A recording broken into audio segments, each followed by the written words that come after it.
राम राम राम राम राम राम। आज प्रातः की पाठशाला में हम श्रवण करेंगे कि मनुष्यों को एक्चुअल जीने का, प्रायः इस संसार में जितने भी मनुष्य जी रहे हैं वो दो प्रकार से जी रहे हैं।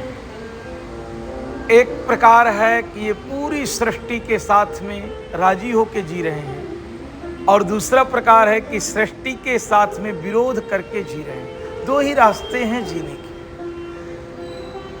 जो सृष्टि के साथ राजी होकर जी रहे हैं वो मानो परमात्मा के साथ जी रहे हैं, वो आनंद में जी रहे हैं, वो सुख में जी रहे हैं और वो शांति में जी रहे हैं।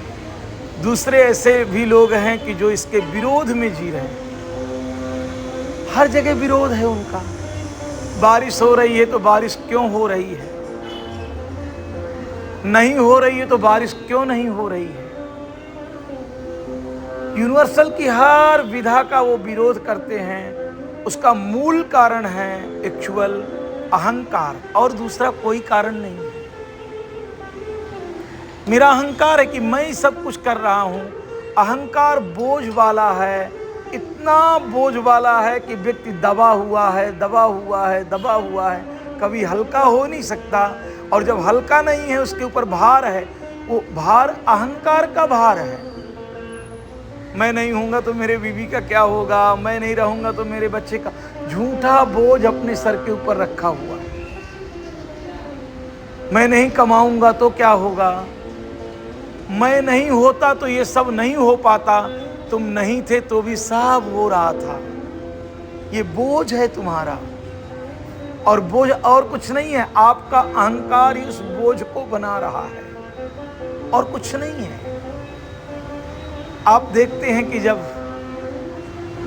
ऊंचाइयों में पंछियों को उड़ना होता है तो पंखे चलाते हैं, पंखे चलाते हैं, पंखे चलाते हैं, और चलाते चलाते एक ऊंचाइयों में जाने के बाद वो पंखे मात्र फैलाते हैं, चलाते नहीं हैं। आनंद लेते हैं उस ऊंचाई का, हल्के हो जाते हैं वहां जाकर के।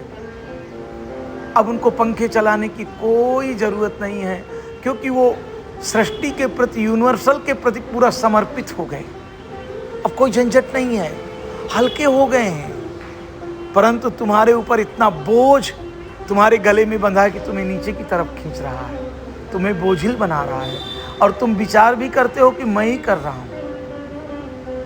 एक तिब्बतीन छोटी सी कथा है तिब्बत की। एक बूढ़ी के पास में मुर्गा था। मुर्गा बोले तो सूरज भगवान का उदय होता था, सूर्य निकलते थे, और वो बुढ़ी बड़ा अकड़ के रहती थी गांव में कि अगर मैं नहीं, मेरा मुर्गा नहीं बोलेगा तो सूरज नहीं निकलेगा। बहुत अकड़, भयंकर उसकी अकड़। गांव के लोगों को सदैव उल्टे सीधे बातें करना। गांव के लोग भी परेशान। बोली मेरे पास में मुर्गा है इसलिए सूरज निकलता है, काश अगर मेरा मुर्गा ना बोले तो सूरज निकलेगा नहीं। बहुत चिढ़ गए लोग। तो एक बार उन्होंने कहा कि तू जा जहां जाना हो। अब वो तो क्रोध में थी, गुस्सा में थी, और बोली थी अंधेरे में मार दूंगी तुम लोगों को। अपना मुर्गा टोकरी में भरा और टोकरी को उठाया और लेकर के वहां से दूसरे गांव चली। मुर्गा बोला वहां सूर्य निकला। सोचने लगी बुढ़ी कि आज वहां मुर्गा मेरा बोला नहीं तो इसलिए वहां सूर्य निकला होगा। ऐसा नहीं है। आप कुछ कर रहे हो रहा है, ये आपका अहंकार बता रहा है, और कुछ नहीं हो रहा है। बहुत स्पष्टया समझिए कि अगर इसकी रजा में तुम राजी हो जाओ, इस सृष्टि के साथ में चलना सीख लो, इस सृष्टि के साथ में जुड़ जाओ, तो तुम परमात्मा के साथ में जुड़ जाओगे। फिर जो हो रहा है उसका कोई विरोध नहीं है, कोई विरोध नहीं है। ये विरोध आपका अहंकार कर रहा है और कोई नहीं कर रहा है। कभी विचार किया कि इस विरोध के पीछे मेरा अहंकार है, ईगो है, और कुछ नहीं है। ईगो के सिवा कुछ भी नहीं है। एक बार जंगल में छिपकलियों ने किट्टी पार्टी रखी। क्या रखी? Kitty party. एक महल में रहने वाली छिपकली को भी निमंत्रण दिया कि आप भी आ जाओ, किट्टी पार्टी में मजा करेंगे। उसने संदेश भेजा कि मैं आ नहीं सकती हूं क्योंकि मैं पूरे महल को संभाल करके रखी हूं, छत टूट जाएगी। इतने सालों से मैं छत को मैं ही तो संभाल रही थी, मैं पार्टी में आ नहीं सकती हूं।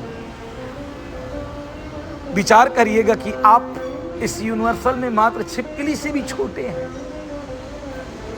और कुछ नहीं है। आपका अहंकार कह रहा है कि मैंने ये किया, मैंने वो किया, मैं वो कर रहा हूं। आपका अहंकार आपको जीने नहीं दे रहा है।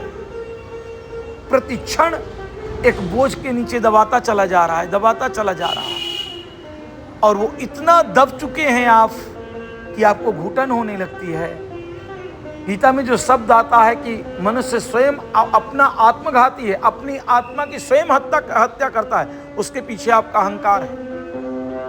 अपने रोज सुसाइड कर रहे हो तो, मर ही रहे हो तो प्रतिक्षण जो भय है मृत्यु ही तो है, प्रतिक्षण सुसाइड है। जीवन कहाँ है तुम्हारा? जीवन का मतलब होता है आनंद, जीवन का मतलब होता है बिना अहंकार, निरहंकार। जीवन तो वो सत्ता है साहब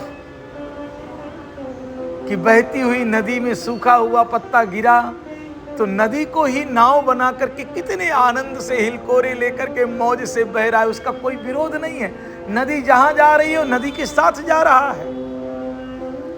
एक दूसरा व्यक्ति भी है, नदी के विपरीत तैरने की कोशिश करता है, डूब जाता है, थक जाता है, मर जाता है। कहीं आप इस पूरी सृष्टि के विपरीत तो नहीं तैर रहे हैं? विपरीत का मतलब अहंकार, विपरीत का मतलब मैंपन, विपरीत का मतलब आपकी जलसी, आपका क्रोध, आपकी ईर्ष्या। कहां आप सृष्टि को सपोर्ट कर रहे हैं? इसके विपरीत जा रहे हैं। इसलिए हर व्यक्ति प्रतिक्षण थका हुआ है। जीवन तो खिलता हुआ रोज का एक सुंदर गुलाब का फूल है साहब। जीवन तो प्रतिदिन एक ताजी ताजी बूंद है। जीवन तो प्रतिदिन खुशबू है। परंतु आपने जीवन को पहचाना ही नहीं, मात्र मृत्यु के पीछे। मृत्यु विरोध है, विरोधी है मृत्यु, और उस विरोध को इतना सुविधाजनक छुपाया गया है कि मृत्यु की चर्चा भी कर रहे हो तो कहते चुप रहो, मृत्यु की चर्चा मत करो। कोई मरा हुआ व्यक्ति का मुर्दा जा रहा हो तो घर के लोग, गांव के लोग अपने दरवाजे बंद करके अंदर छिप जाते हैं, देखना नहीं चाहते कि कोई मरता है। शमशान भी बस्तियों से बाहर बनाए गए हैं, एक्चुअल बनाना अंदर चाहिए। रोज जले तो पूरा गांव जले, पता चले कि सब जलना है।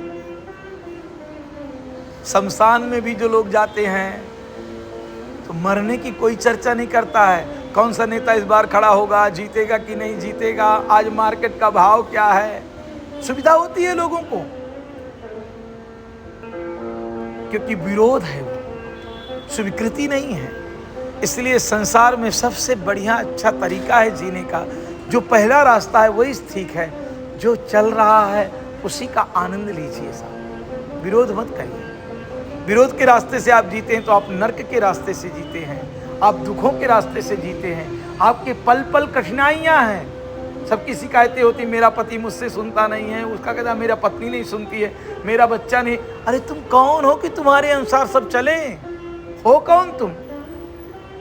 छिपकली की जैसे भी नहीं। इस अस्तित्व में तुम्हारी सत्ता क्या है? अगर तुम सत्ता बनना चाहते हो तो जिस साइड में नदी बह रही है उसी नदी को नाव बना करके आपकी सत्ता बन जाएगी। आप परमात्मा से कनेक्ट हो जाएंगे, आपका कोई विरोध नहीं, आप हल्के हो जाएंगे, आप उड़ जाएंगे। आपको बोझ नहीं है, उड़ने में आपको कोई बाधा नहीं है। तो आज की पाठशाला का सूत्र हम समझ के जाएंगे कि एक रास्ता है जीने का, जो पूरी सृष्टि से कनेक्ट हो जाए, जो हो रहा है उसमें राजी हो जाए, कोई विरोध नहीं है। दिस थैंक यू, कोई विरोध नहीं। किसी ने पूछा तो कोई विरोध नहीं है, किसी ने माला पहना दिया तो कोई विरोध नहीं है, किसी ने गालियां दे दिया तो भी कोई विरोध नहीं है, किसी ने अपमान कर दिया तो भी कोई विरोध नहीं है, हानि हुई तो भी कोई विरोध नहीं है, लाभ हुआ तो भी कोई विरोध नहीं है। इसी को कहा है, हे अर्जुन, जय और पराजय दोनों में सम हो, हानि और लाभ में दोनों में सम हो, मान और अपमान दोनों में सम हो तो योगी भव अर्जुना, तू योगी बन जाएगा। क्या बन जाएगा? और जब तू योगी बनेगा तो पूरी सृष्टि से कनेक्ट हो जाएगा, तू विश्वरूप हो जाएगा। क्या हो जाएगा? तू अकेला अर्जुन नहीं रह जाएगा, तेरी सत्ता नहीं रह जाएगी, पर परमात्मा की सत्ता में तू जुड़ जाएगा। किसी बड़े आदमी के साथ में साहब जुड़ने से आप भी बड़े हो जाते हैं। क्या हो जाते हैं? भगवान के साथ में जुड़ेंगे आप भी भगवान हो जाओगे। जब तक तुम कटे कटे से रहोगे, अहंकारों में जियोगे, तब तक तुम्हारे जीवन से किसी प्रकार के दुख जाएंगे नहीं, क्योंकि रास्ता ही गलत चुन लिया है। फिर दूसरों को गाली दे करके, दूसरों का विरोध करके, दूसरों को बुरा बोल करके, ये और बड़ी एक मूर्खता है। तो आज इतना ही अपने साथ लेके जाएंगे कि हमें जो चल रहा है उसी में आनंद करना है, उसका कोई विरोध करना नहीं, राजी होना है। राजी हूँ तेरी रजा से, जो उसकी रजा है उसी से राजी हो जाना है। किसी का कोई विरोध करना, आनंद आएगा जीवन का, जीवन की खुशबू मिलने लगेगी, जीवन की छलक मिलेगी, जीवन की झलक मिलेगी, जीवन का प्रेम मिलेगा। राम राम राम राम राम राम।